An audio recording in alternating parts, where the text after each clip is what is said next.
People always ask why I stayed so calm when everything fell apart.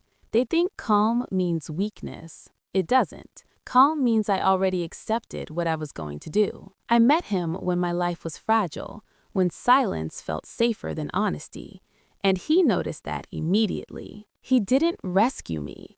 He positioned himself as someone who understood me better than I understood myself. He spoke softly, listened closely, remembered details that made me feel seen, and slowly convinced me that trust meant giving him access to everything: my phone, my schedule, my thoughts, my doubts. At first, it felt like intimacy.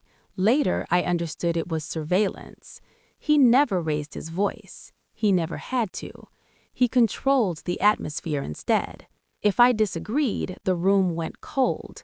If I questioned him, he disappeared emotionally for days. Silence became punishment, and relief became reward. I adapted without realizing it. I started editing myself before speaking. I started doubting my memory. I started believing peace meant compliance.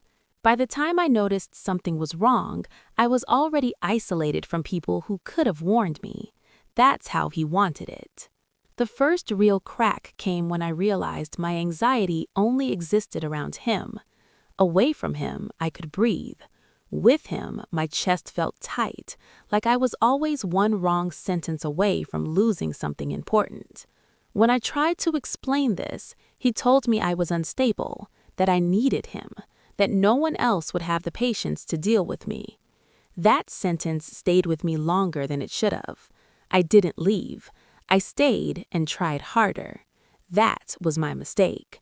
Because once someone believes they own your self-worth, they stop pretending to respect you. He started lying openly, then blaming me for noticing. He started rewriting conversations, then accusing me of imagining things. And the worst part wasn't the lies. It was watching myself accept them just to keep the peace. The night everything changed wasn't dramatic. No shouting, no tears. I saw a message on his screen while he was in the shower. Just one line. Familiar words. Words he once used on me.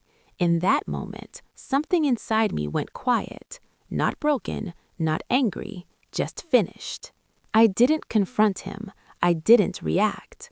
I went back to bed and slept deeply because clarity feels like rest after a long illness. From that point on, I stopped being his partner and became an observer.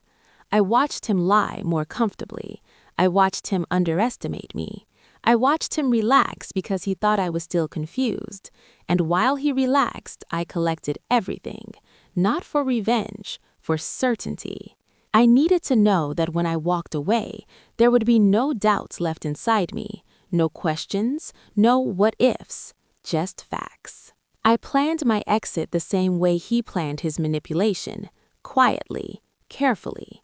I didn't expose him emotionally. I didn't argue. I let the truth speak for itself. I made sure the right people saw the right things at the right time, without my name attached. I made sure his stories collapsed naturally, the way lies always do when they're forced to stand alone. When I finally left, he was confused, not heartbroken. He thought I'd come back. That confidence didn't last. Within weeks, his image cracked. People stopped trusting him. The other woman disappeared. Excuses stopped working. And suddenly, he wanted to talk. Suddenly, he wanted closure. That's when I understood something important. Closure isn't for the person who was hurt. It's for the person who caused the damage and doesn't want to sit alone with it. Months later, I saw him by accident. He looked smaller, like someone who had lost control and didn't know how to exist without it. He tried to apologize. I didn't listen. I didn't need to. Because the revenge wasn't in what I said or did. It was in who I became afterward. Calm, untouchable, unavailable to people like him. Some people don't regret hurting you. They regret losing access to you. And when I walked past him without stopping, that's when he finally understood. I didn't leave to punish him. I left to make sure he never mattered again.